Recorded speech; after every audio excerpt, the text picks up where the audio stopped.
Welcome back to Coffee Talk with Mel. We are here at the Coffee Grinder, and we are going to educate you today about the lending process. I am so lucky to have one of my really good friends, Juan Cerda, who is here from Shamrock Home Loans, powered by CMG Financial. Thanks so much for being here today, Juan. Hi, Mel. Thank you for inviting me. Absolutely. I can't wait to get into the nitty gritty from first time home buyers to repeat home buyers to refinances and all the lending pitfalls out there, or should I say the buyer Yeah, yeah. No, pitfalls? no, I get it. And as you know, rates, lending, real estate is such a huge subject these days, right? There's a lot happening these days. And I feel as though the guidelines change so much. So, just a little background on Juan. Juan has been in the mortgage industry for 28 years now. He is a loan expert and he does any and all types of financing from a VA loan to an FHA loan to a conventional loan to a 203K loan. Hmm. He has numerous options depending on how you want to purchase a home. Yeah, yeah. So yeah, 28 years. Can You you even just believe gave it? away my age, which is okay. But yeah, no, 28 years is a long time. I've seen a lot of things. Just a fun fact. I mean, when I started doing mortgages, the computers that we had on our I didn't desks, even think about that. well, think about this. They were simply for us to internally send out emails or maybe just receive emails. But every single application that we were taking was on paper. So there was nothing automated. I would take an application on paper and then we would create a paper file that would go to an underwriter, right? So it was always that human factor Mm. that you needed to rely on am I going to get approved? Are they gonna show up to work today? Is the underwriter reviewing my loan the nice one, the one that we like, Yeah. or am I going to get denied? So yeah, it's been a long process for sure. But the industry has gotten better, automated. There's a lot of ways these days to make things happen a lot easier. So yeah, 28 years for sure. Yeah, Wow, and and you and it's I 15, right? I think 15 yeah, years. so 2008 is when we met Yeah, at Remax, yeah, and I remember I was, newer in the business, yeah, and I was, just trying my hardest. This was during the recession when we met, yeah, yeah, and that was a very interesting time, yeah. but it 100% has prepared me to be the best real estate agent in Of today's course. market, Of in my course. opinion. Yeah. Yeah. I think you get to be the best when you get to work in a market that is not necessarily super easy, Yeah. right? For a loan officer, when the phone is ringing and all you have to do is pick it up and you have a loan application, well, that's an easy market. For a real estate agent, when you plant a sign on the ground and you have a million buyers, then it's definitely an easier market. Not necessarily the best to learn from, but yeah, I completely agree with you. Well, because our jobs really are problem solving and Yes, educating of consumers, course. both buyers, sellers, agents alike. I mean, Yeah. I feel as though every transaction you and I have, I learned something new. Yeah, yeah, we do. We do a lot of counseling, right? That Yes. is actually part of the whole pre-approval process. It's a little intrusive, but we get to talk to a lot of people about very different things. So on that topic, just to kind of delve into it, what would you say the top 5 requirements of a buyer to purchase a home? If somebody's out there saying, I really want to buy a house, Yeah, where do I even start? What are yeah, the 5 must-have things that I would need to get a mortgage from a yeah, banking institution? yeah. No, that is a good question, and you have to think about the lending process as proving the ability to repay a mortgage application, Which right? makes sense. Right. So you have to prove your financials and your income abilities to repay a mortgage obligation. And for that, obviously, we are going to inquire into your job, what you're making at your job, how do you make your money. We're going to look at your credit report, right? I mean, do you have the history of paying your bills on time? So it's a long process that people, in my opinion, need to get ready for even before they come see somebody like me, right? 100%. Yeah. Mhm. You need to have your documents ready. So when you come see me, I can actually give You you can say, credit. yes, Yes, we can do it right now. No, we can't do it right now, but we can do it in 3 months, 6 months, 12 months, whatever that looks like. The one thing I have to say about you, Juan, and you've always been really great at this, is saying Thank you. right now, you can't go out. I can't issue that pre-approval. Right. But if you follow these steps in 3 months, six Right. months, etc.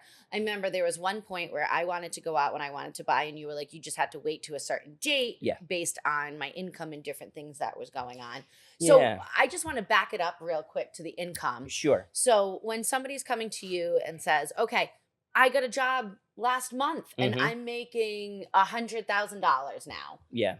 So if you've had a job for 1 month, that's $100,000 salary. Are they going to be able to give you a loan? Well, it depends on how they structure your pay, right? You could potentially be making $100,000 in 1 year, for example, right? Mhm. But is the $100,000 being generated based on commission or bonuses, things that are not necessarily very consistent? Mhm. Anybody that works on commission, for example, like you and I, Mhm. we know that we have peaks and valleys, 1099. Mhm. right? So that would be a problem because when it comes to income of that nature, we have guidelines that require us to take averages of a certain amount of time to be able to calculate your income.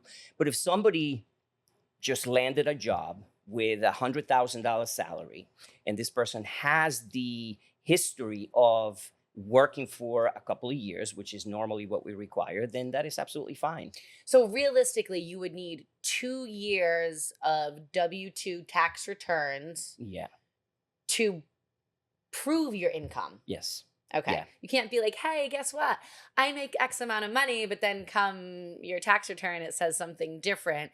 No matter what you make, if it's not reported, Hmm. then there will be an issue. So at the end of the day, what you can borrow is going to be based on that number on your tax returns. That's correct. And you Yeah. need 2-year tax returns in order to get the loan done. Is that accurate For statement?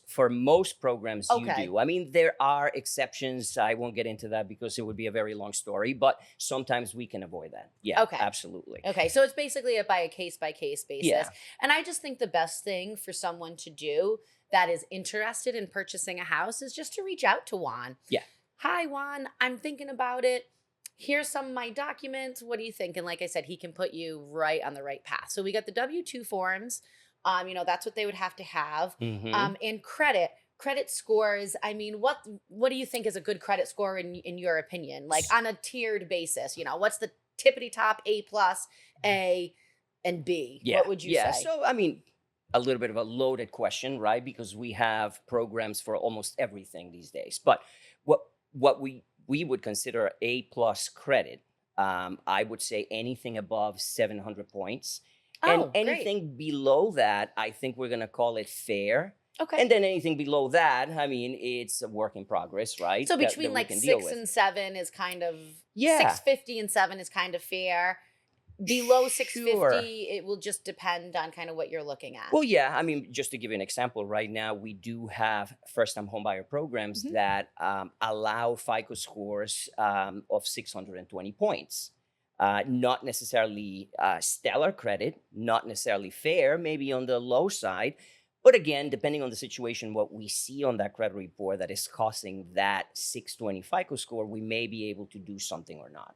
Oh, that's great. Yeah. So when you say credit score, so all right, so if I know that there's 3 different credit bureaus Hmm. that produce your credit score. Yeah. Now let's say one's 620, one's 600, and one's 610. Can I still use that 620? We need to use the one in the middle. That Yes. makes sense. Yeah. It's an So it's average of the the three. average and it's Yeah. the one in the middle Yeah. that really, really, really Yeah. is the one that's going to use. Now, let's say you have 2 borrowers coming together and one has an 800 credit score and one has the 620. How do you decipher which one you're going to use? How can you make that work to everyone's benefit? Yeah, so I love that question because we hear that often, right? I'm like, well, My partner has my credit 800. is not that great, but my co-applicant has an 800 FICO score, so we should be okay, right? Right? Not necessarily. Oh, okay. Mortgages are about assessing risk. That makes sense. Who is the riskier situation of the two applicants? And for that Okay. reason, we have to consider the lower score. Yes. Really? Yeah. Wow. Even if the higher score makes more money. Yeah, yeah. I mean, Wow. it could be a compensating factor, obviously, for an underwriter to review the case and say, well, we do have these compensating factors. And because of that, even though one of the scores is too low, we are willing to do the mortgage. Okay. Yeah. So we have the W-2s, we have the credit score. Okay. So those Hmm. are two. Hmm. Um, Now, in regards to when you get a credit report, Yeah. obviously there's going to be different things that report on that credit Hmm. report. What happens if somebody had some medical issue and they had a couple of medical collections, or if somebody has a student loan? How do mortgage companies or CMG take that and look Yeah. at that?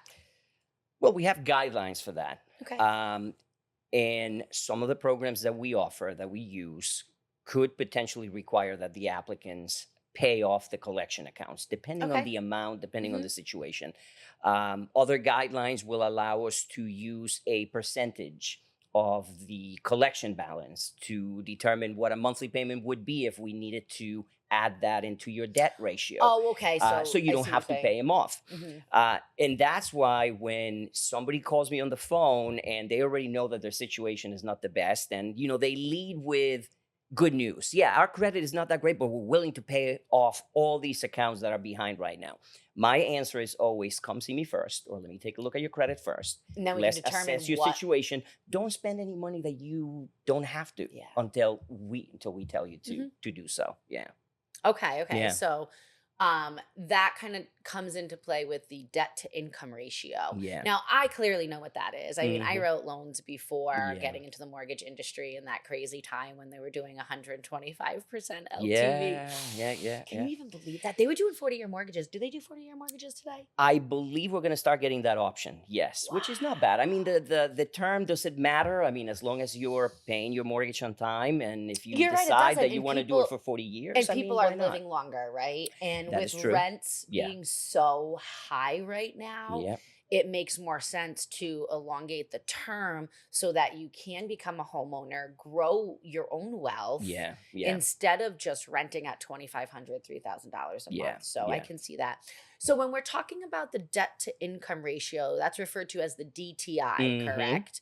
So when we're talking about that, how much do they let you your debt to income ratio? Like, I know when I read financial books, they always Yeah. say don't spend more than 31% on Right. housing. Right. Right. But I'm pretty sure the loan you can go upwards of that. You can, and we have many different programs that allow different levels of debt to income ratio. Okay. But again, just so people understand uh, what a debt to income ratio is and Hmm. how we calculate that, is basically taking or considering the mortgage payment plus your additional debt against your income. How much of that is occupying your gross income?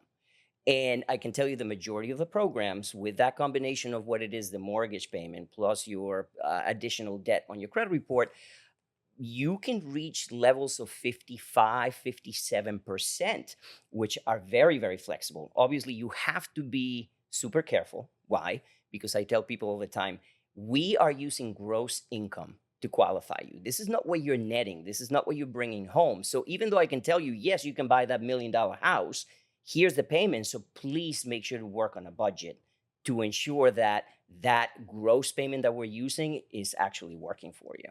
So the DTI is debt to income ratio is Hmm. determined um, on the gross. Yes. And I always thought that that was very, very strange because Hmm. you're not taking that money home. Right. But Right. I guess it's just the way it's always been done, Right. right? It's the way it's been done. Yeah, absolutely. And as long as I think you're addressing it with your buyers, Mm. and it's understood, Mhm. then it shouldn't really be a problem.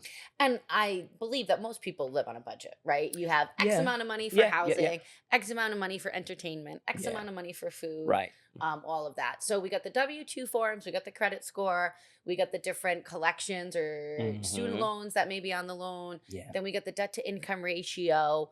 Um, what about just cash? What if somebody has cash under their mattress, Yeah. or their great uncle says, you know what, here's 10 grand in cash. I want to gift you. is it smart to work with cash or just Not in the explain that mortgage, yeah, not in a the little bit? mortgage industry. Very, very good question because we do hear that all the time. And technically, you think about your cash as your money, which it Of is, right? course. You made it somehow and you're Yeah. storing it. Maybe you don't want to put it in the bank. And people want to know why. Why can I use my cash under the mattress? Look, I don't necessarily trust the banking institutions, and we hear that all the time. Especially But you're today. coming to one, right? To I to know, get to a get a mortgage. mortgage, to get hundreds of thousands Um, of dollars. so and the easiest way to explain it, and really people do get it very quickly after I mention this, in this country we have very strict laws for money laundering. We Oh, that's easy. you have Yeah. to prove where all this money is coming from, Of right? course. So I feel that Because the once we government say wants their that, taxes. yes, exactly. So no, cash is not a good idea on Ever in ever the mortgage with a mortgage industry. transaction. Yeah, Again, absolutely. cash. We do not want to see cash. Everything needs to be documented and everything needs to be sourced and seasoned. Right, So it needs to be in the bank account for X amount of right, weeks or months. right. And based on your whole picture is what that will look like, is That is my guess. correct. Yeah, So again, no cash, yeah. no cash for deposits. I'll never forget. I had this one buyer and they were like, "Oh, I was the buyer's agent, right?" And it was a foreclosure. Yeah. And so I was like, "Oh, just go drop the check off at the listing agent's office." He's like, "Sure, no problem." I get a phone call and I was like, "Hey." He's like, "They won't take my cash." I go, "'Cause you're supposed to do a check." Right. Right.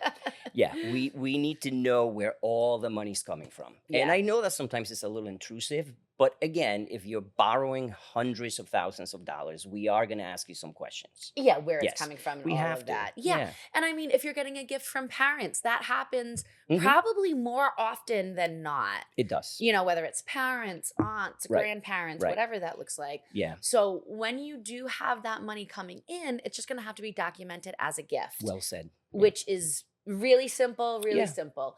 So far we have the W-2 forms to prove your income. Correct. We have the credit score, Right. the credit report, Hmm. and debt to income ratio, Right. and just making sure that all the funds are sourced in season. Right. I mean, it sounds real simple. It is. It is. And let me mention the amount of paperwork that you actually need based on everything that we just talked about. So, yeah, you mentioned W-2s. We need them. We also need the taxes. And a lot of people will ask you, well, if I already give you my W-2s, why do I need my taxes? There's a long story about that, but I we know need 'em. why. Yeah. Right. And then we also need your pay stubs. We're going to need your bank statements. We need to take a look at all of that before giving you an answer. Personally, I don't like to give anybody a pre-qualification over the phone. No. I always call the it's lender and risky. ask Yes. if they've at least either met with them Yeah. in person on Zoom and if they've received all of All the the documents. documentation. Yeah. Because I don't want my seller to go through being off the market for 20, 30 days just to get a mortgage denial because somebody course. said they made a certain amount Yeah. of money. As a selling agent, if you are considering an offer for one of my buyers and you call me and you ask Juan, I don't need to know the details because technically, legally, Correct. we're not supposed to release 100%. that information. But tell me about the quality of the loan. Mm. And if I go ahead and I tell you, well, your seller should be at ease because we have great applicants and it's an A+ situation. But all I did was get on the phone with them, collected information over the phone, and based on that, I gave them an answer. Then, like I said before, I think that's very, very risky. You have to look at all the documents. There's so many things that we can tell from a tax return, believe it or not, from a W-2, from a pay stubs, things that we consider red flags or potential advantages to what we're going to do for them. But you absolutely have to prepare your documents when you're getting ready to buy a house. And the other thing that I think that people don't realize too is that when you are going through the process, there's so many different things that can come up. So whenever I sit down with new buyers Mhm. that come to me that are interested in purchasing, I always do a buyer consultation. I sit down with them, and one of my lines is the lender is going to ask you for documentation, and then they're going to ask you for more documentation, and then they're going to ask you for more documentation. Very good. They're lending you hundreds of thousands Right. of dollars. Right. you say, okay, Mr. Bank, and you give them the documents that they're Right. requesting. Right. And so I like to prepare them. I even tell them, bring a little folder in your car with you. Right. Or, I mean, I'm old school, right? So I like paper. But these young kids, Same with I me, know Mel. Same these with young me. kids, they like all these PDFs or, Yeah. Yeah. Yeah. files on their It, phone. Put it on your phone yeah. so that if the lender or the processor or somebody reaches out and says, hey, most recent pay stub, this or that, you can be like, oh, it's right here. It's right here. And they might Hmm. ask you for it more than once. And don't give anyone a hard time. Right. Just provide it.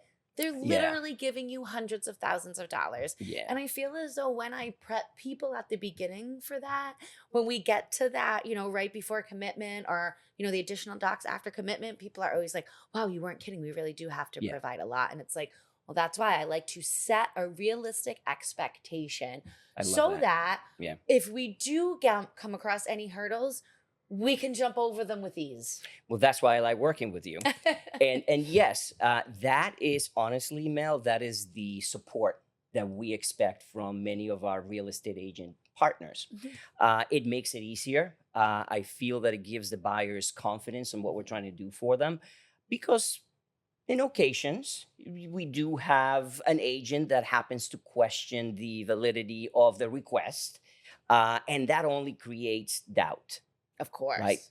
But when you say to them exactly what you just said, look, they're going to ask you for more. And there's a reason for it. Believe me, they're a national lender. They're not trying to get your stuff and they're going to keep it and then No, use it for something else. It just doesn't happen that way. of But that is the course. support that we hope for in the lending industry, because we work with so many agents, and obviously we develop friendship and business relationships just like you and I have over the years. And when you have that support, it helps us get that loan to the closing table so much easier and faster. 100%. And there's so many people in the industry right now that are not responding. Right. It's just crazy. I mean, I'll never Yeah. forget there was this one, I won't name the bank, but I call them Bend Over America. So Okay. and I'll never forget the poor girl when she first came to me. I told her, I've had some poor experiences Yeah. in the past, Yeah. and she just was like, nope, I want to use it. I want to use it. Okay. Well, she almost lost her deposit. Yeah. The loan officer refused to call her back. She showed up at the branch. He would Oh, hide in the back oh room. no. I'm so Not sorry to hear She that. had to bring her mother Yeah. in. Luckily, we got it closed, but let me tell you, she said to me, Melanie, I wish I had listened to you. Yeah. And now I understand why you said what you said. Yeah. Yeah. And, it was just the most bizarre thing because I mean, she was, an A plus borrower. Yeah. So there shouldn't have been anything. But Yeah. sometimes if you're not working with a true professional Right. that is a problem solver, that knows how to get things done, or even just communicate, Yeah. all we're looking for is communication today. Communication is key. That's it. Absolutely. You know what? Yeah. I've made mistakes. Well, we all do. We're We're human, human. of course. Thank goodness we're not surgeons, Right. So if Well if said. I never thought somebody, about it that way. oh, I say that all the I'm time. gonna use it. You use that. But seriously though, I mean, we're not dealing with life and death. If Yeah. something has to get extended for a week, Yeah. does it create chaos for your plans and A your move? little bit. Yeah. It does. Yeah. But everybody's still alive, Right. everybody's still healthy. Yeah. Sellers are still getting their money, buyers are still going to be able to buy at the end of Right. the day. Yeah. So I think everybody just really, really needs to understand that purchasing a home is not instant gratification. Yeah, yeah, we deal with sensitive situations, right? Like you said, it's not life and death, but there are they are sensitive situations, Yeah. and what you need to do is do your homework as a Yes, buyer, right? 100%. Find out who you're working with, Who you feel comfortable with. exactly. A local like lender Right. or a person that you can Yeah, actually meet in person to see. face to face. You Ask know that about they're experience. Do real. you do this full time? The full time All of that is very important. is Can I huge. reach you on a Saturday or a Sunday morning if I have a question about my payment? I'm looking to make an offer on a property, and this is the one. And I have 10 other people making offers on the same property, and I need to know if the payment is going to be comfortable for me. And I need to call you on a Saturday or a Sunday afternoon. Is that person available? How many times have I taken buyers out and I don't ever give them an exact. I try to give them a roundabout because Hmm. I get the little mortgage calculator and I'm Yeah. like, okay, the average rate. And, if Right. you're borrowing over 80% loan to Hmm. value, you're going to have that PMI. So I I just love it. Very estimate good. it, Yeah. because I don't, you know, I mean, if you go see five houses and somebody asks for a payment on five houses, well, that's just ridiculous. Yeah, I've It's been say, there. I've been there. I Yeah. know you. Every Yeah. house before we go see it. What's Yeah. the payment? What's the payment? And look, I'm happy to do it, But but it's dude, just, relax. yeah. Like, I mean, come on. Yeah. At the Yeah. Yeah. end of the Yeah. day, people are just absolutely ridiculous Yeah. sometimes. Yeah. But I try to do that so that before we go, they know. Yeah. And one thing I try to tell buyers too is it's all about where you feel comfortable with that monthly payment Yeah. because you never want to go above your comfort Of level. course. Most likely, you're going to be qualified for hundreds of Yeah. thousands of dollars Yeah. more Yeah. than you would actually Yeah. want to Maybe. spend Hmm. in my experience Right. Right. anyway. Right. I obviously am quite conservative, as you Yeah. know. Yeah. Which is, I think, is ideal. But Yes. in a market like the one we have right now, where obviously the biggest part of the inflation problem that we have is real estate, we are trying to qualify people to the maximum level that they can get to. So yes, absolutely. Does that fit within your budget, right? Hmm. Is this a payment that you're going to be comfortable Hmm. making every single month?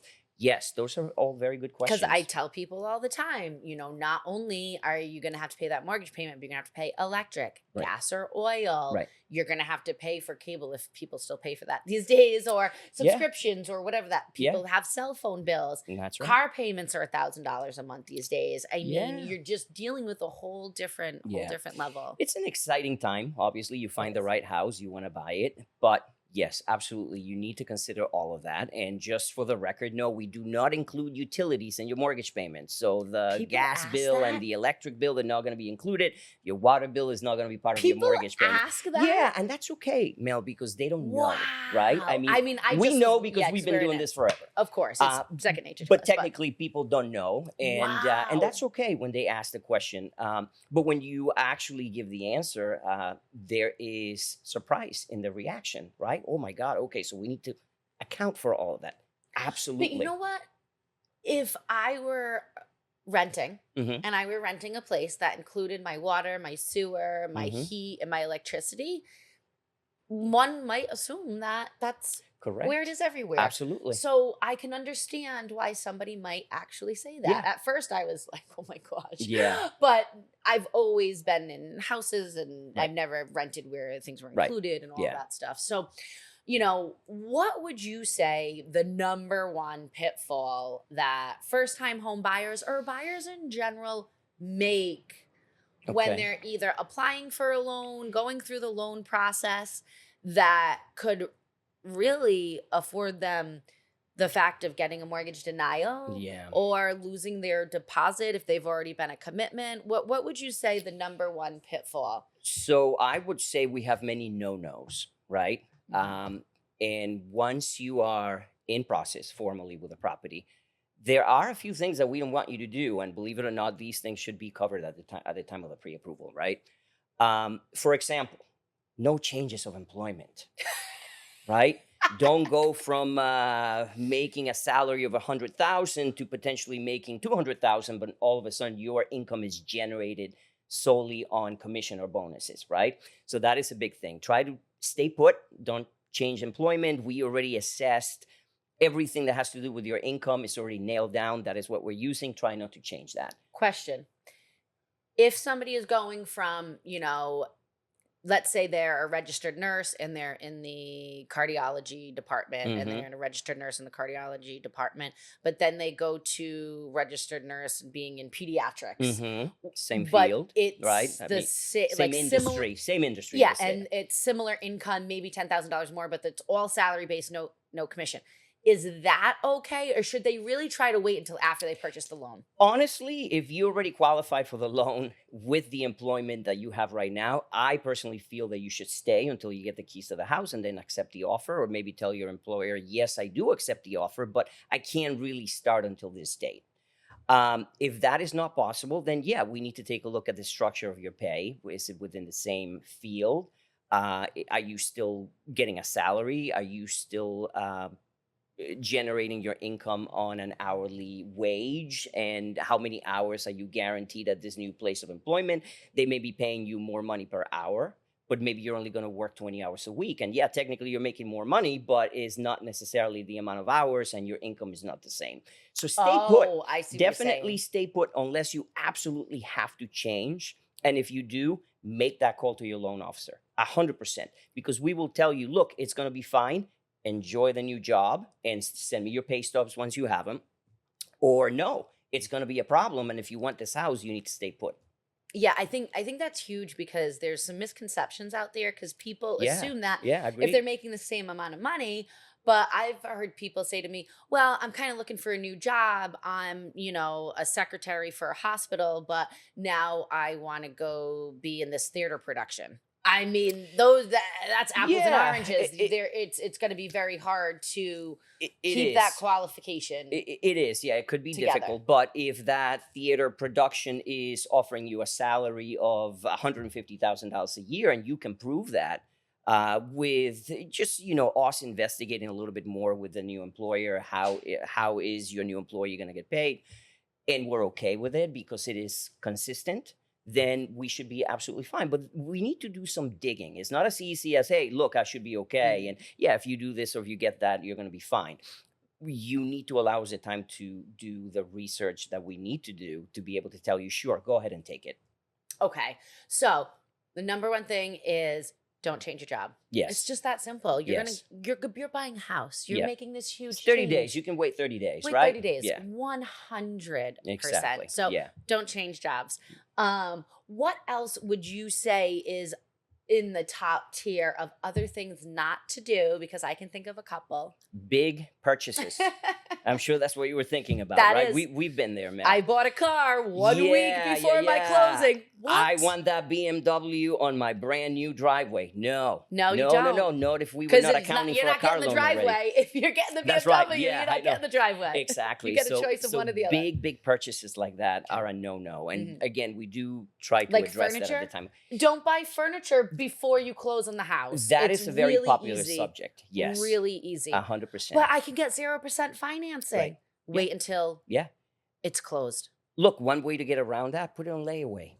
You're not financing anything Oh, they yet, still do right? layaway?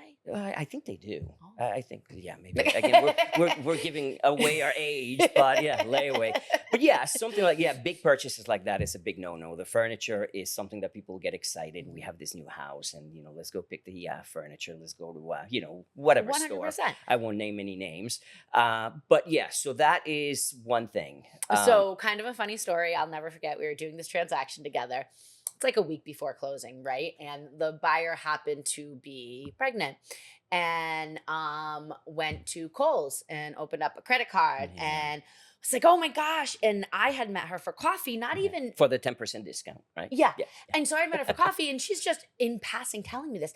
Thank goodness she told me. Because remember, she's telling me, and I'm like, wait, how much? Wait, what did you do? Wait, you Yeah. open up a credit card? You can't open up a credit card. Yeah. So now I'm spiraling. I'm pretty sure I called you while we were there having a Yeah. coffee. Yeah. I'm like, Juan, what are we doing? And I have to say, she took clear direction. She went right to the store. And she canceled it. She paid it Yeah. off. She closed it. Yeah. Yeah. And then we were able to do the loan. Yeah. But had she not had the option to pay Yeah. it off and close it, Yeah. that was gonna really hinder Yeah. the loan. So I think that's another top tier thing. Don't change anything on your On, credit, on such your as credit.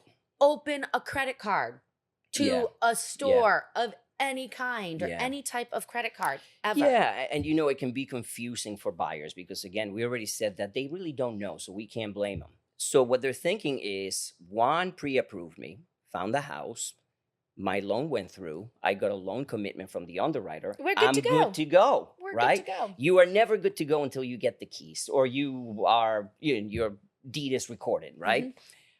So yes, we find out about Everything. inquiries, everything. Everything. Absolutely everything. If you open up a new credit card, we're going to find out about it. And they run credit before the closing too.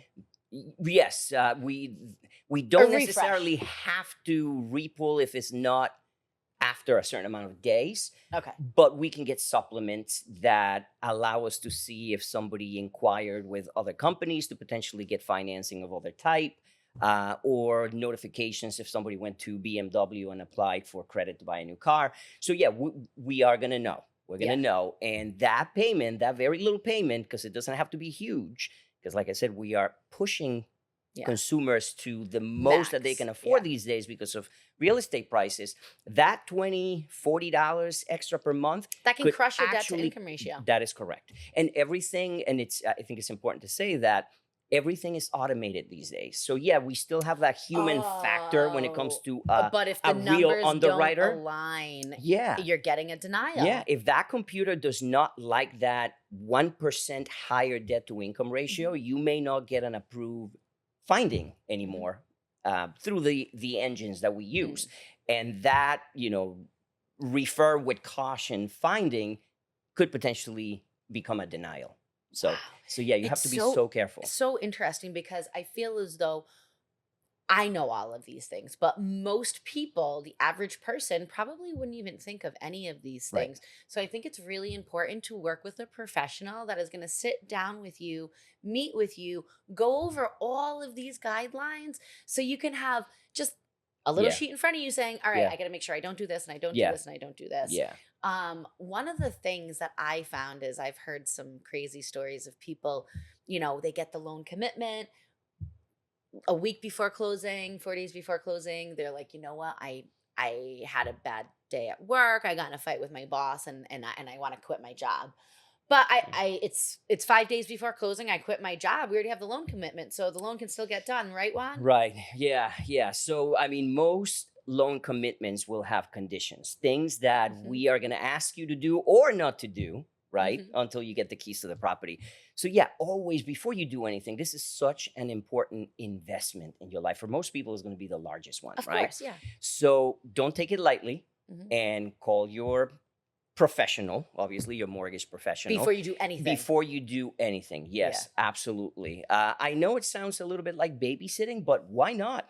If you're spending $500,000 and you're paying a certain interest rate to repay this loan, then be responsible about it, right? I always tell buyers, first time home buyers, repeat buyers, investors, at the end of the day, Yeah. you're spending hundreds of thousands of Right. dollars. Right. There is no such thing as a stupid question. Yeah. If you don't understand something, Yeah. just ask it. Yeah. Even if you think it's the stupidest question in the world, because you're spending hundreds of thousands of Right. dollars, you have to repay this loan. Yeah. So I always tell people there's no such thing as a stupid question when you're purchasing a home. Don't be embarrassed about it, right? No. And I'm today still with learning 20 years Of in the course. business. I learned something new. right you every know? single day, every single day we 100%. learn something new. But you know what, Mel, with technology these days, it makes it easier for people to actually get the answers, right? If you're embarrassed Yes. to call me and ask me a question, then send me a text Exactly. or shoot me an email. Look, Yes, I'm going to there's respond so right many away, different and you'll forms of know communication. whether it's going to be a problem or it's Yeah, not. right? and you are so good on your response time. Thank So you. it's not as Thank though you. you're waiting for days and days and days Yeah, before yeah. you do something. You're going to get a response right away. Yeah, and we know have exactly to. We what have to do. to. I mean, these things tend to move pretty fast. Yeah. So if I'm a buyer and I'm renting, Yeah. okay,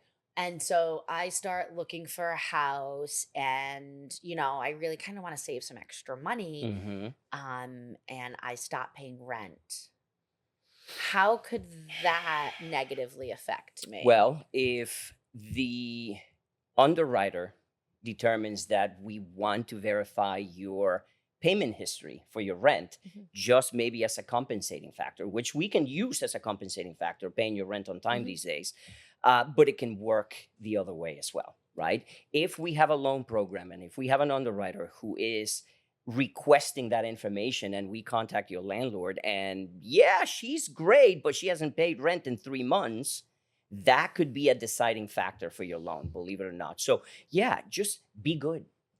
Be good for 30 Pay your days. bills, Yes. pay your bills, pay your rent, Yeah. because 90% of the time, the lender is going to want to see that you That's have right. been paying a monthly payment Yeah. if you're renting. Yeah. And Yeah. most places now have a property management company. A property management company Very true. is going to have this form to fill out. Oh yeah. And if they fill it out and they say, And they're not going to lie for you. no, they're definitely not lying for you, That's- especially if you're not That's paying. for sure. If you're renting from Yeah. your uncle, he may Yeah. write that letter saying, Yeah. yeah, they're on time. I but, know, but definitely let's not a not even property go management there. company, But because yes, of course.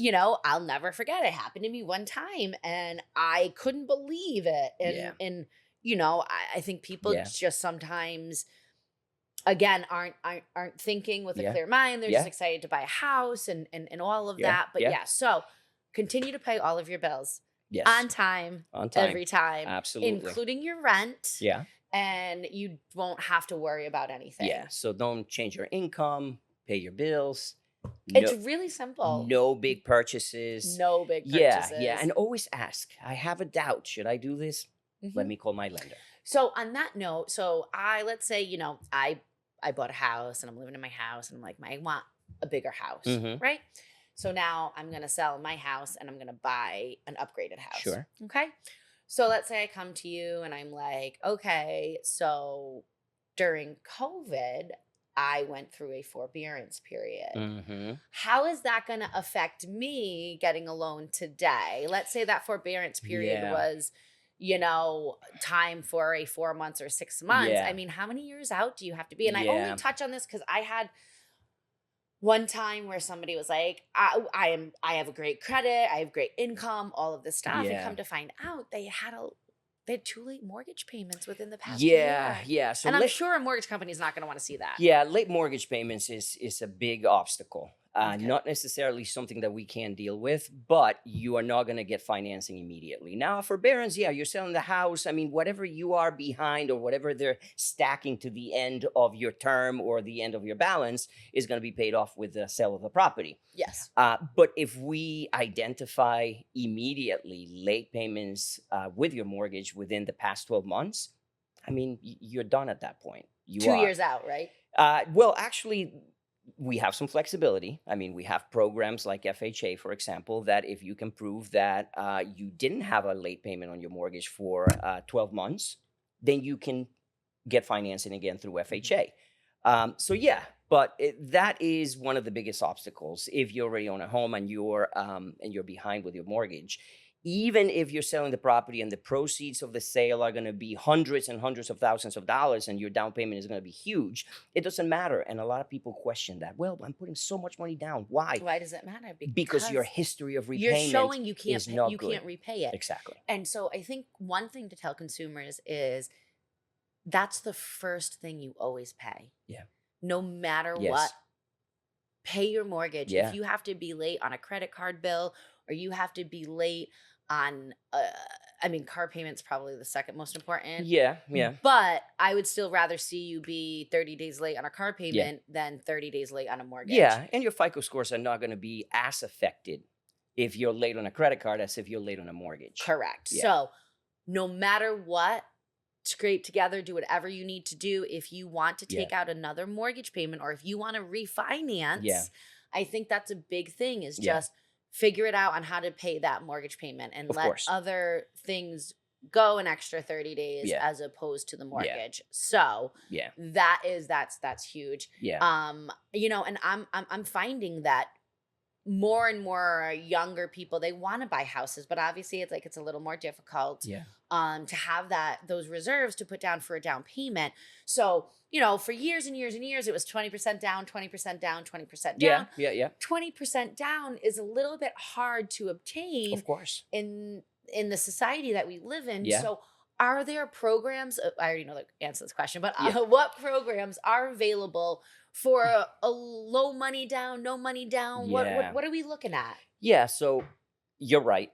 20% down at a younger age is not necessarily, most of the time, necessarily achievable, unless your parents are giving you a gift, if you're Mm. lucky enough to, to have that opportunity. But yeah, we have programs that are designed to provide flexibility like that. What we call 100% financing. So there are down payment assistance programs through very different entities, federal entities, even us as lenders. Sometimes we have our own down payment assistance programs. So yeah, the misconception of I don't have 20% down and my FICO score is not 720 points, I can't buy a house. I love talking to people when they come in with that question. Well, I don't have this and I don't have that. Well, guess what? You don't have to. So yeah, we do have many options So to even if provide. people don't have a lot of money in their bank account, I Mhm. think it's really smart for them to come talk to you Yeah, so that they can see the different programs out there. yeah, And I know veterans, thank you veterans for your of service to course, our country. absolutely. And VA, you can do 100% financing with no private mortgage insurance. One of my favorite mortgage products, to be Oh, honest with you, because absolutely. of what it Great represents, rates, right? great. A Yeah. I hundred mean, percent.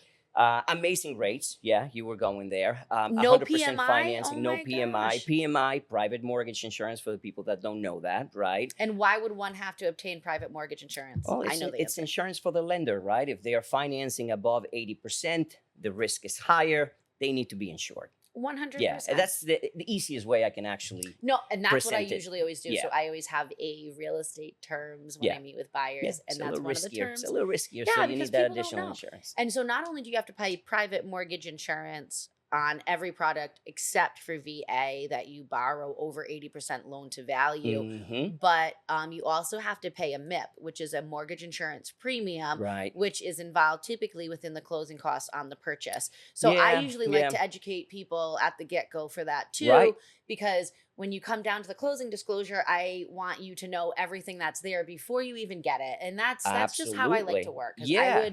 I'd rather have you know everything. And even if you have a question on it, come to me and ask Yeah. me. But I want you to be prepared so you're not like, what's this MIP? What's this Right. Right. PMI? What's, Yeah, yeah, and like you said, if you are at the closing table and you're reviewing that closing disclosure, and your buyer, my borrower, does not know why we are adding a mortgage a insurance premium, percentage? Of a percentage course. of the loan into, or into their mortgage, then you didn't do your job as a loan Yes. officer, right? Mhm. That is something that I feel needs to be addressed at the time of the pre-approval. If you're using one of those products that will have a MIP, a mortgage insurance premium, I it's important for me to tell you what it is, where it's coming from, and why it's there. Mhm. So when we send you your loan disclosures, because remember, back in the day when I started doing mortgages, we would meet with people and we would sign disclosures face to face. Mhm. Everything was, wet signatures. But these days we send people DocuSign disclosures. Yes. The Yep. ability to sign everything through e-signature. And most of the time, they're going to do it at home when they come Mhm. home from work and it's late at night And they're and gonna maybe it's click 10 and o'clock at click night. and I'm not click and available. click and click and Yes, click and click and click. correct. I do it too. So it's When easy. you send me the loan disclosures, that's all I do. Finish, click, finish, click, Yeah, you finish, were click. ideal. You were ideal because you already know what I you're already clicking. know. You I already know already what know you're what everything signing. says, But and it's redundant, right? yeah, of course. But it can also be a big interruption for somebody who at 10 p.m. at night is reviewing 40 What does pages this of loan mean? disclosures. Well, what do you mean? Hold on a second. What What's is this this three included in thousand my loan dollars amount? or whatever it And it's is? an easy explanation. That's the reality, 100%. right? Yeah. And for that reason, I think it's better if it's addressed upfront. One hundred You percent. know what you're going to see on those loan Mhm, disclosures. Be ready for it. Oh, yeah, here it is. This is what Juan told us. Boom, mhm. there you go. Move on. Sign, sign, sign. You're formally in process. And so there's two terms too that I hear all the time. I obviously know what they mean, but for those of you out there that don't, but PITI, which is principal, interest, Interest, taxes, and taxes, and insurance. insurance, Yeah, that's your total payment. total payment, Yes. and escrow. A lot of people don't understand the escrow of the insurance and the taxes. Yeah. When is that? I don't want to say forced. When is that mandatory versus non-mandatory? And why would someone want everything Yeah. escrowed? I mean, I know why I So do. we have certain programs that no matter what your down payment investment will be, you still have to escrow for taxes and homeowners insurance. Other programs like conventional mortgages will allow you to waive the collection of taxes and homeowners insurance through your payment if you're investing 20%, 10, 20% or more. There's more flexibility. Why? Because there's less risk.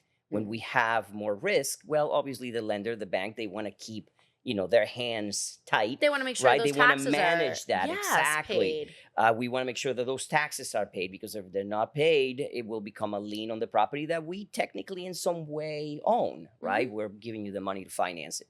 So yeah, escrowing for taxes and insurance is important, and you do need to explain that at the time of pre-approval, or maybe even at the time that they're signing initial disclosures, because there's a lot to it, right? There's a cushion that needs to be set up to create that escrow account. There are things that need to be done with your homeowners insurance, Mhm. aside from just collecting 3 to 6 months of homeowners insurance to open up that cushion with your escrow account, Yeah. right? You need to pay the insurance in full. And some people don't understand that. Well, if I'm paying it in full, does that mean that I don't need to escrow insurance for the first year? Well, no, you're paying in advance, right? Your property because needs to be insured by the time you become the in owner. 1 year, that payment's going to become due again. So the company needs to have That is all the correct. full boat. So let's say Yeah, it's a $2,000 homeowner's insurance policy. They're going to collect X amount of dollars every yeah, month so that yeah, they can pay it. yeah, If I yeah, mean, it's pretty yeah. simple, but I know how it can be difficult to understand it if you're not in it Yeah, every and day. you know what? The simplest way to do it is think about this. You close on your property, Hmm. you didn't pay that one full year. That means your property is not insured. Yes, we are collecting payments through the next 12 months, but there's no insurance policy. Maybe there will be one at the end of the 12 months, but something happens to your property within those 12 months. Well, my insurance is included in my mortgage payment. Well, technically, there hasn't been a payment to Payment. your insurance policy, Correct. right? Correct. Because you're collecting the money. So that is the reason why you have to be prepaid one full year in Hmm. advance. Your property needs to be insured. Completely Yeah. understandable.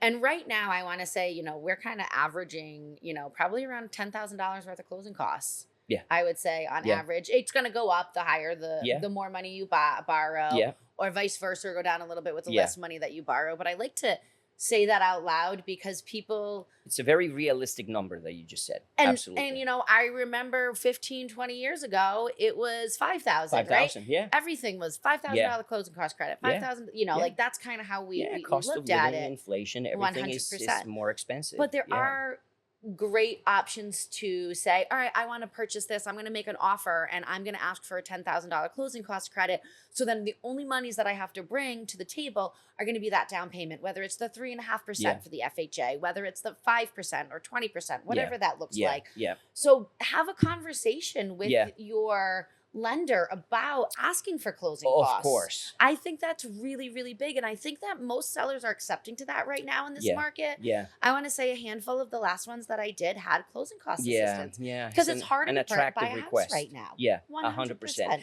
100%. Breaking it down is ideal because a lot of people will say, well, my closing cost is going to be $10,000. And they immediately reflect that to the lender. Well, my lender is charging me $10,000. No. The reality is that the majority of Attorney, us, it's $1,500. Exactly. That's our Attorney, fee, right? taxes, Appraisal. insurance, Exactly. appraisal, All of that. title insurance, Yeah. owner's policy. Right. And we went through that in a Right. previous episode with Melissa Delana from Delana Law Exactly. Office. Yeah. And Yeah. what's really great though is because they get the truth in lending doc, right? Yeah. And so then they can really see the breakdown of everything. But I think just a big thing is just ask questions. Of course. The more questions you ask, the more you can understand the process. Yeah. Yeah. Um, 100%. So, with all of that being said, I am so curious. Would you say what are the two craziest stories that you've had of borrowers along the way? Because we all love a good story. Yeah. Well, financial stories can be sometimes embarrassing for the Of client, course. right? But fun stories that I can tell you, final walkthroughs, especially you as a real estate Ooh. agent, they can be interesting. I remember many, many years ago. We're talking probably 20, 21 years ago. Mhm. Final walkthrough. Our buyers had looked at the entire house, but when they started the process, there was one room that they didn't investigate. Yeah. But they wanted to get that. Apparently, it was locked, and they were told it's just a storage, it's a closet, whatever. They go through the final walkthrough, and when they opened that, there was a dead body. Shut up. Not that it was there for the entire time of the transaction, but apparently somebody had actually died right in there. Yes, and they discovered the body there. So I thought that was pretty. That Did they buy that's- the house? They bought the house. Yeah, they bought the house. Yes, absolutely. But I'll never forget that one. The smell. Yes, Oh my I'll never God. forget.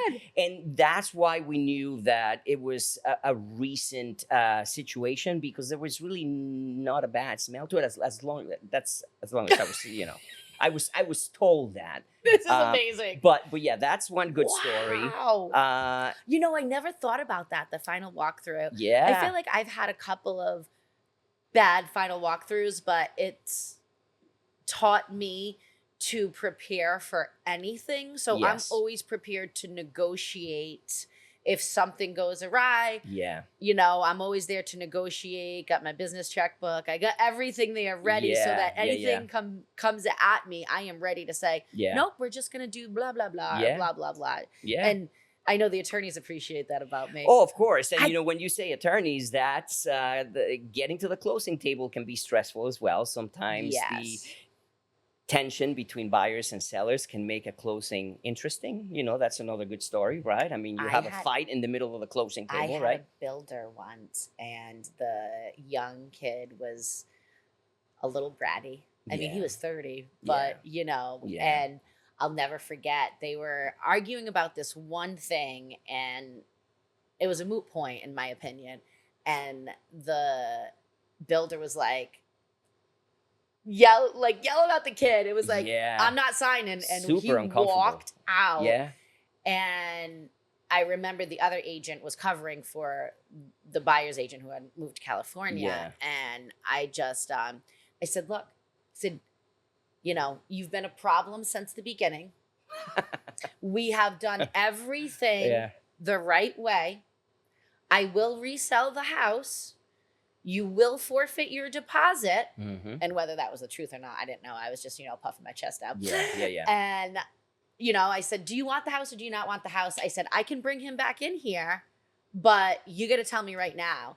And his mother was like, he wants to buy the house. Yeah. And then he ended up signing, and then he walked out, and then we brought the seller back in to sign. So yeah. I mean, there's some, nowadays, Yeah. buyers and sellers don't really meet as much because of COVID, and it's just easier to do all that. Yeah. Yeah. Yeah. Wow, that's so crazy. I'm still going. So that on is definitely the craziest one that I can tell you. And then, fights at the closing table, those Really? are interesting. But yeah, I think that it's a stressful time for everybody. And, Yeah, I think emotions emotions are are running flying. And high yeah, all yeah, over yeah. the place, and they don't even know. Yeah. And I think one thing, like, I'll never forget, I had this one borrower, and it was a cute little house, and it was a Rhode Island housing program, right? Mhm, So there were mhm. like income limits. Yeah. Yeah. And we got a commitment and everything. And then in the 11th hour, when it went to Rhode Island Housing said, no, we're not Okay. doing it. I see. She was $250 over the income. And they're picky about that. They're very strict. So even though Because it's a program, it's a It grant is. program. Yeah. You can understand why they're going to be picky yeah, about it. yeah, you're getting free money, and that money is designed to go to a very specific party with a certain amount of income. And sometimes that $250 will put you over. And yeah, there's no arguing about it. So we were already through everything. And I mean, it obviously wasn't your loan. It was with someone else that she had to go through, Glad you know mentioned how that that. goes. Yeah. Yeah. And, I was like heated because I was like, look, she's going to lose her deposit because we were through all the contingencies. Yeah, yeah, yeah. And so, one thing that I always try to do is I want, if a transaction falls apart, you want buyer and seller to be amicable because Right, as right. much as one can be. So Yes. I make sure I review the documentation so I know what everyone is saying. And the reason why I'm saying it like this is, there's a story of somebody that didn't review the documentation and they lost the buyer's deposit. And Yeah. they didn't even know they did. Yeah. And everyone signed Yeah. it. Know what because you're signing. nobody That is for was, sure. explaining it with Right. this DocuSign stuff. I always right. explain everything to Yeah. everybody. But if the deposit can't be determined where it's going to go, Yeah. what will happen is it'll be turned over to the state, and nobody wants it turned over to the state because that's just going to be a nightmare. Right. So luckily I was able to work it out where the buyer got half of the deposit and the seller took half of the Yeah. deposit. And it was a win-win for both, but Yeah, she yeah, didn't end yeah. up buying a house. And it was one Yeah. of those situations that I feel as though could have been easily avoided, Yeah. where if the lender had said, you can't make X amount of money, and we needed to, double check, triple check, Yeah. quadruple check, Yeah. especially when you're talking about income limits. Of course. When Absolutely. you're doing income limits. I mean, Yeah. I just think that that's just the biggest thing. Yeah. And I think the other thing that I just want to touch on before we wrap up here is that everybody goes through struggles. Every single person on the planet whether you were in your young 20s or your teens, or Sure. whether you're elderly Yeah. and you Bad and things something happen to good happened. people, One right? hundred That's what percent. I tell people all People the time. get sick. People, have deaths in the family. Yeah. People have to Yeah. take care of other people's children. There's a plethora of things that can go wrong Of in course. life. But one thing I just want people to know is that you don't have to feel like you're alone, because so many people have gone through struggles. Right. So let's say, you went through a divorce and you had a bankruptcy, Hmm. and now you're thinking, I'll never be able to buy a house Right. again. Guess what? 2 years out of a discharge, 2 years out of a bankruptcy discharge, Very good. and you can buy a house again. That is So correct. don't get disappointed. Yeah. It's okay. Yeah. And don't be afraid to talk to somebody, but be honest. Right. Hey, Juan, guess what? You know what?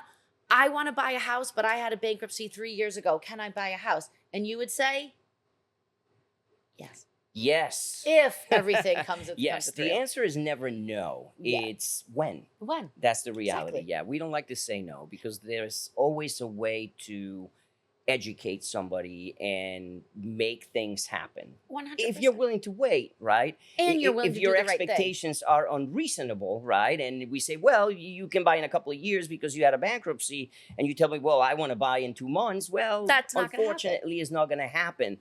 And You're going to have to go get hard money, which they're not going to lend you. But yeah, and again, yeah, we're not going to get into that, but you always have to be careful what you're getting, right? 100%. Sometimes people are desperate. We really want this house. My kids are already excited that they selected their rooms and we know what color we're going to paint it. We have to get it. And that is what brought the real estate and mortgage industry down back in the 100%. early 2000s, Mhm. right? If types of financing that were available that created a lot of problems. Mhm. And, thankfully we don't have them anymore, but Yes. yeah. So something like that. And then, obviously during the recession, we had a handful of people that did short sales. Hmm. And I feel as though a lot of people might still have that on their credit report show up or whatnot. But Yeah. you can buy you can buy again. Yeah, 3 years absolutely. outside of a short sale. You can buy a new home, a certain amount of years out of a bankruptcy, a short sale, a foreclosure. 7 years on a foreclosure, right? Yes. So don't think that it's impossible. It's as long as you understand the expectations and you can be realistic about it, Mhm. then yeah, we can prep you for it, and your transaction will be successful. But you need to ask the questions. So, like you said, don't be shy. Just I know that it could be intrusive, and maybe you're uncomfortable releasing a lot of information, but just do it. Just be honest. Yeah. Because you'll never be set up for failure. Right. Because if you're not honest with your lender, Right. and then you might Right. lose your deposit. Yeah. I No, mean, we're here to help you. I've had an instance, and you weren't the lender. Mhm. I was the listing agent, and I'll never forget. It was like easy deal, right? They Yeah. were doing they're only borrowing 50%. Owed the IRS money, and it didn't come up until after Yeah. the commitment was Yeah. issued. Yeah. And it was a significant amount of Yeah. money. Yeah. And that's something you cannot get away from. Yeah. No, you cannot. You cannot get away from the Yeah. IRS. Yeah. So just know that as a buyer, if you know that you owe IRS Right. money, Right. just be honest and say, Yeah. look, I'm on this payment plan, or I have this, or I have that, because they will find out, because it's Yeah. attached to your social security number. Of course. Luckily, we were able to get the loan done, but it took an extra 60 days. Yeah. 60 days, you Yeah. know? So I think that that's a big piece that people need to Of know course. as well, too. Yeah. Federal debt, yes, that is a big, big deal. And like we said at the beginning of the show, we will find out. What? We have many different ways. Maybe your tax returns for the past 2 years are not necessarily showing that you owe anything, Mhm. but we're going to go as far as requesting transcripts Yeah. from the IRS. Of course, they better And- match. And if we see some sort of notification on those transcripts Yeah. that require the underwriter to say, well, I also want to see 2021 taxes and maybe Yeah. 2020 because of what I saw on the Yeah, transcripts, of course. we may find out that you owe money still, Mhm. even though your past 2 years of taxes are showing maybe even a refund Yes. that you could potentially have to return Turn back to back. the IRS. Yes. So yeah, we will find out about everything. That's the reality. So don't hide anything. Be Um, upfront, we're be here to help you. honest, I know the provide big lenders sound documents. like, oh, it's the lenders and the banks. No, look, we want They're to out work. to get you. No, They're not. no, no, no. They We want to want to work lend with you. You're money. They borrowing money, so Yeah, we are going to be a little picky about of it, course. but we're not here to cause any damage. 100%. Yeah, You're actually here to create wealth for homeowners. we It want is that. because the only way that you can get higher in the wealth department is to own real estate. I Yeah, mean, we're seeing this huge gap in the middle class, and it's really, people that own real estate are yeah, on the upper end, yeah, and people that don't are on the lower end, yeah. Um so on that note, I'm a big believer in investing Hmm. in real estate Yeah, as investments. yeah. So whenever I go to somebody and they're like, I'm not sure if I want to hold on to it for a rental or if I want to, sell it and just gain the equity, I always tell people, like, if you have a 2.5, 3% interest rate, which we're never going to see again Yeah, on it, and you can make $1,000 a month and you have other funds to put down on the new right. house, it really makes sense to do so. Yeah. And you at Shamrock Home Loans, powered by CMG Financial, you guys have different programs for investors, right? We do. We do. Um, Buying your first house is always going to be easier, right? Oh yeah. But Owner when you occ, when you want to super easy. become an investor, Yeah. what that means to a lender is higher risk.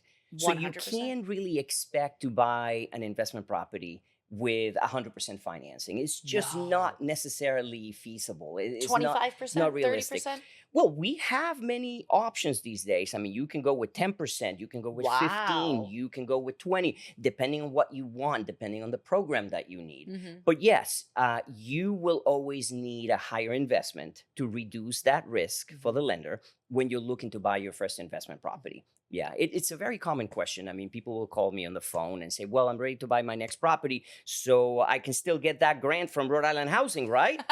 Well, no, you're no longer a first time home buyer. Right. Yeah. You are a Investor. much higher risk for the bank now because think about this. And this is the easiest way that I try to explain it to people. If you own two homes, one of them is an investment property, the other one is the home that you love where your family lives, and you find yourself in financial turbulence, which mortgage payment are you not going to The make? investment. Exactly.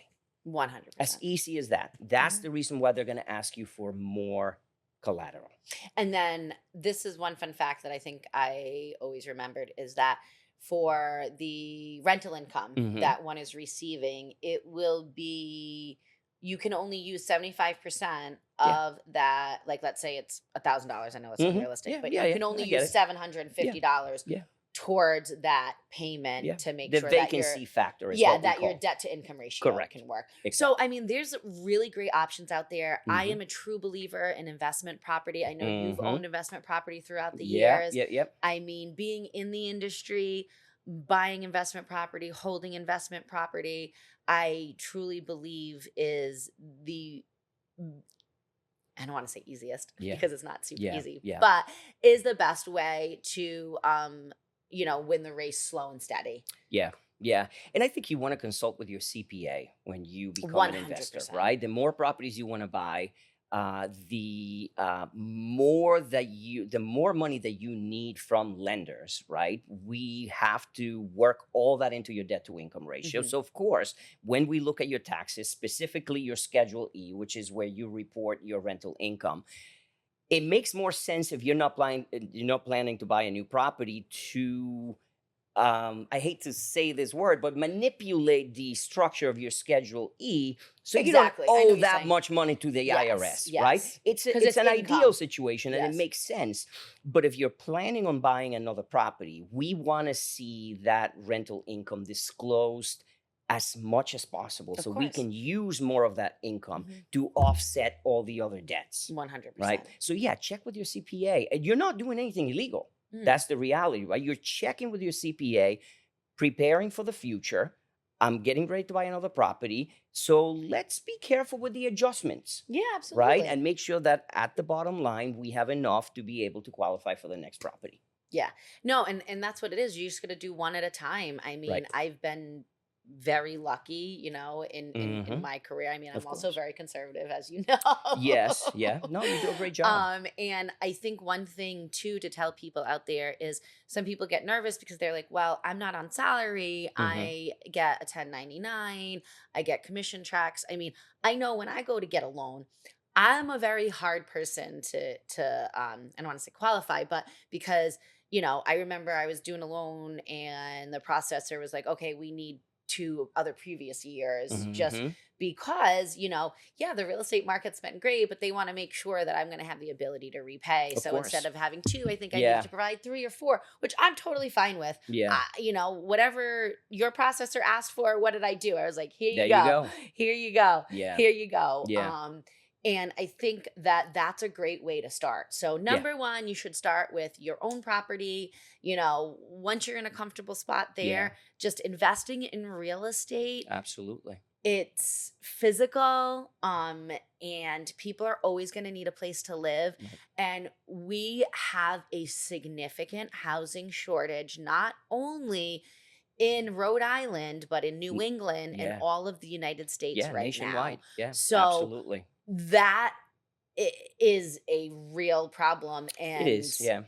what we're noticing now is that that's why the prices have risen in the past 4 years. Yeah, the lack of inventory is absolutely one of the biggest issues that we have right now. And I mean, there are many different factors on why this is happening, right? And we're trying to solve it. The government is trying to solve it. But uh, yeah, it's difficult to think that you are investing in real estate and it could potentially not appreciate, right? Because it's an Hmm. investment, Hmm. and real estate, in my opinion, is the foundation of the U.S. economy, right? If you think 100%. about the amount of jobs buying real estate creates, I tell people all the time, as simple as this: you buy a house, you need to decide whether you're going to cut your own grass or you're going to go to Home Depot and buy a lawnmower, Hmm. right? So if you go to Home Depot, you're actually purchasing an item and you are generating revenue for an The entity, economy. Hmm. right? If you don't want to cut your own grass and you want to hire a landscaper, well, you're employing someone Hmm. that could potentially was thinking about, well, I think I'm going to close my business because I'm not getting enough clients. Hmm. And next thing you know, you bought a house and now he has a commitment for the next year, right? Hmm. That's why it's so important. That's the reason why right now the market being so tight that nothing is moving is creating so many problems to the economy. Mhm, mhm. No, I can 100%. 100% see Yeah. that. And so, in your opinion, first-time home buyers, I know that there's a lot of first-time home buyers out there, and they've kind of been struggling the past few years. But I do believe that I want to say within the past 6 months, I've seen a couple of them be able to grab more and more and more. Is there any advice that you can give to a first-time home buyer? Be patient. That Be is super perfect. patient because we are not in a market that as aggressive as you want to be when looking for a house and making an offer.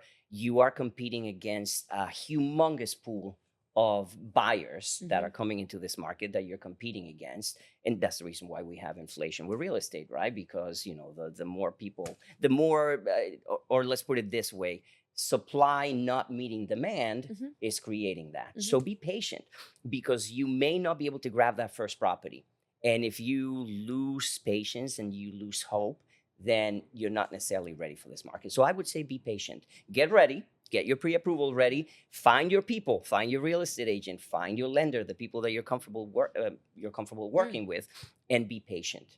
I always tell people, if you want to buy a house in 6 months to a year, talk to us now. Yeah, Talk to us today. yeah, I've had people I've worked with for 5 years before they found the right yeah. house. I've had people that I've worked with for 3 years. I've had people buy the first house that they see. Right. I mean, you just never know. That's But right. right now in the market that we're seeing, Juan, I just think that's such a great piece of advice. Be patient. Mhm. Yeah, yeah, I mean, just realize that you need to get all of your information up front. So six yeah, months to a year prior to when you ideally want to purchase, I yeah, think is really, really, yeah. really Don't lose hope such a for sure. great, great, great, great piece of advice. Yeah. Yeah. Now, Juan, I also want to ask you one more question before we wrap up Okay. is, do you have any other real estate horror stories that you can think of besides that crazy one that you Yeah, just well, shared with us? that one is definitely the craziest one. But I mean, aside from the typical scenario of, look, we are clear to close, or we're getting closer to getting that clear to close, and you did something that you weren't supposed to do, like we talked, before. You left your place of employment. You went and bought a new car. I mean, those are things that could really create a nightmare at the end. Yeah, like you took $10,000 cash from your mom and put it in your account, and Right. now for the deposit, and now the lender's like, what's going Exactly. on? So 10 yeah, I grand. mean, even though they're not necessarily super horror Horror stories, stories. Yeah. they could be for people, Yes. real people Yeah, buying a 100%. house. The feeling of, oh my God, we were ready to move and now I'm not getting the house. To me, that's horror, Oh, right? 100%. So yeah, I would say just follow the leader, right, Mhm. of or the expert Mhm. that is taking you through the journey, Mhm. and just don't go in a different direction unless they tell you that it's okay. Yeah. No, I just have to say you have been so informative Thank you, today. Mel. I Yeah, really, this was really, fun. really appreciate you Yeah. coming on Coffee Talk with Mel. So, for all your financial needs, Juan Cerda with Shamrock Home Loans, powered by CMG Financial, It's a long one. is Yeah. the Thank you for one getting it to right. call, you can text, you can email. I mean, Juan, I've been working with you for years. We've gone through ups, It's downs, been a lot of fun. this crazy market. I mean, I Yeah. remember in the recession, everyone's like, we're never going to see these prices again. I mean, that came out of my mouth.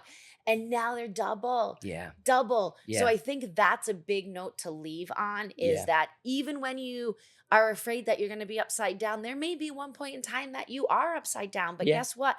The more you hold, eventually it's gonna Of double course. Real because estate should be a long term investment, what, right? there Yes. you go. Say that again, Juan. Real estate should be a long term investment. Yes. It's not a 100%. cash cow. Exactly, Yeah. exactly. So, with all that being said, Juan is great to educate first-time home buyers, second-time home buyers, Thank you. refinances. I Yeah. mean, I know life changes, life comes at you fast. Sure. Sometimes you get some debt, you get a divorce, you get sick. Right. There's all these different things, but Juan will certainly send you in the right direction. And even if he can't issue you that pre-approval on day one, he'll be able to refer you to somebody that can help you repair that Of credit. course. So in 3 months, 6 months, 9 months, 12 months down the line, you'll be all set to Of buy the course. house. The answer is never no, And right? then what would you say about working with a real estate professional in purchasing a home? Very good question. Experience. Are you doing it full time?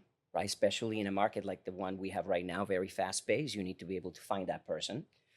Um, yeah, experience, knowledge, personality as well. Right. I mean, I tell people all the time, you're gonna love Mel. Absolutely. You are gonna spend a lot of time with Mel. Right. More than you're going to spend with me. You come to my office, I look at a Mhm. bunch of stuff, I get very intrusive with my Yeah. questions, Yeah. and then I leave you alone. And maybe Yeah. you receive a call from me every other week just to see Mhm. how things are See what's going. going But on. it is your realtor, Melanie, that you're going to spend weekends with, that Mhm. you are going to invite to your home, that you're going to go to the coffee shop, and you're going to talk about real estate, and you're going to spend hours and hours. So a personality match, I think, is ideal as Yeah. well. Yeah, Well, I really, 100%. really, really Thank you, appreciate you Mel. coming today. Yeah, this was a lot I of love fun. working with you. I can't wait to close our next Likewise. loan together. And again, Juan Cerda here, loan expert from CMG Financial. Any questions, give him a shout. And I just really appreciate you all tuning in today to Coffee Talk with Mel, coming from you again from the Coffee Grinder in Warwick, Rhode Island. Thank you.